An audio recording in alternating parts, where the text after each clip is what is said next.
होगा सत्संग करवाने के लिए। देखो, सत्संग तो कोई इतने खास नियम नहीं होते सत्संग करवाने के। आप हमारे सत्संग सुन रहे हो, आपको समझ में आ रहा है, बहुत अच्छी बात है। और आप अपने घर में हमारा सत्संग करवाना चाहते हो या अपने शहर में सत्संग करवाना चाहते हो, ये और अच्छी बात है। असल में यही हमारा उद्देश्य है, मनुष्य चोले का यही उद्देश्य है कि लिव एंड लेट लिव, जियो और जीने दो। और जब ज्ञान प्राप्त हो जाए तो उसको और भी बांटो। जियो और जीने दो, ये अहिंसावादी शब्द है। जियो और जीने दो बहुत अच्छी बात है, लेकिन केवल जियो और जीने जीने दो से आत्म कल्याण नहीं होगा। आत्म कल्याण नहीं होगा। आप भी जिए सारी उम्र और पड़ोसी भी जी के चला गया, जियो और जीने दो, आत्म कल्याण कहाँ हुआ?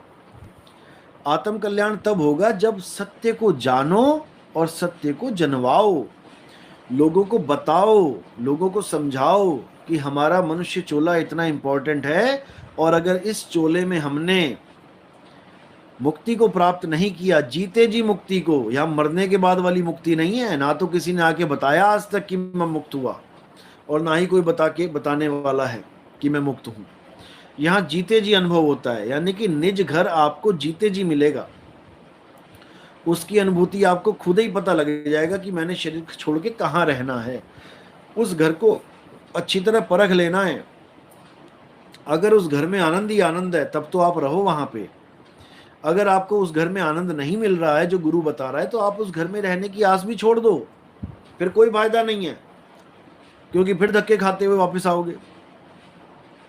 तो निज आनंद जो है, निज नाम है, उसका ज्ञान अच्छी तरह समझ लो, उसी से कल्याण होगा। सत्संग कराने के लिए कोई बाउंडेशन नहीं है, जैसे बाकी महात्मा अपनी एक फिक्स फीस रख देते हैं, रेट बना देते हैं अपना कि ये 50,000 में सत्संग करेंगे जी, 40,000 में करेंगे जी, लाख रुपए में करेंगे सत्संग। ऐसा कुछ नहीं है, ऐसा कुछ नहीं है। ये आपकी श्रद्धा है, आप सत्संग करवाना चाहते हो, बहुत अच्छी बात है, जरूर आएंगे।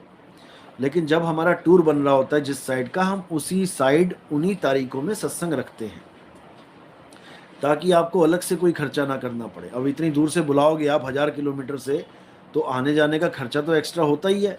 कोई कार में भी जाए, कोई कैसे भी जाए। तो जब हमारा सत्संग होता है जिन राज्यों में, उन उन राज्यों में ही उन्हीं आसपास की तारीखों में आपका सत्संग फिक्स कर दिया जाता है। लेकिन कोई स्पेशल सत्संग कराना चाहता है कि जी मैंने इसी तारीख को कराना है, कोई ऐसा प्रोग्राम है, किसी के घर में कोई किसी की मृत्यु हो गई, अब उसकी तारीख पे सत्संग करवाना चाहता है, क्योंकि अच्छी बात है, किसी के मरग पे सत्संग का अलग ही माहौल होता है, क्योंकि वहाँ पे हमारी बात को अच्छी तरह सुनते हैं लोग, क्योंकि उनके घर में ताजी ताजी शरीर की मृत्यु हुई होती है। सबका जो होता है, सबका मन विचलित होता है, सब सच्चाई को जान रहे होते हैं कि आज ये गया है, कल को मैंने भी जाना है। उस समय सत्संग का प्रभाव ही कुछ और होता है। सत्संग जरूर करवाना चाहिए। किसी के घर में मृत्यु होती है तो ये सत्संग जरूर होना चाहिए, सत्य का डंका वहां जरूर बजना चाहिए, क्योंकि वहां माहौल ही बिल्कुल वही होता है जैसा एक सत्संग में माहौल चाहिए। क्योंकि यहाँ बात ही जन्म मरण की है, यहाँ कोई देवी देवताओं की बात तो होने वाली है नहीं कि तुम्हें स्वर्ग मिलेगा या कुछ और मिलेगा। स्वर्ग को तो हम देखते तक नहीं है, नरक में हमने जाना नहीं है, दोनों हमारे किसी काम के नहीं है। हमारा काम का है अपना निज स्वरूप, अपना निज नाम।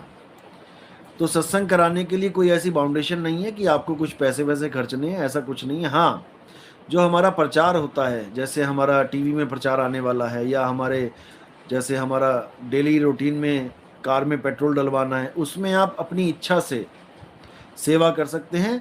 जैसे आपके घर हम फ्री आए हैं, फ्री पहुंचे हैं बिना कुछ डिमांड किए, ऐसे ही आपके द्वारा जो सेवा की गई है उससे हम किसी और के घर पहुंच जाएंगे बिना उससे डिमांड किए।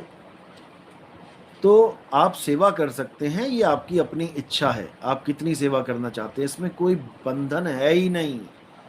बंधन से छुड़ाने आए हैं, बंधन में डालने नहीं आए हैं आप लोगों को, ये आपकी मौज है। अगला सवाल है, हमने किसी दूसरे गुरु से नाम ले लिया